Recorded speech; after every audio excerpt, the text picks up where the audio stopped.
नदीकाठावरील शहरे: जमशेदपूर, सुवर्णरेखा नदी.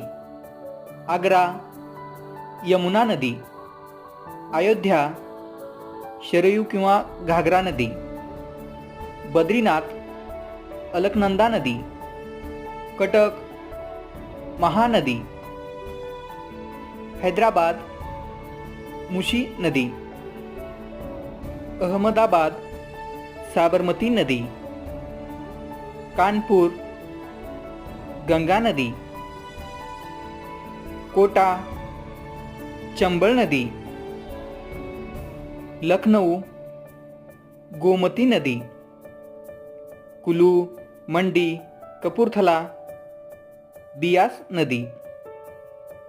किश्तवार, दोज, चिनाब नदी. Thank you.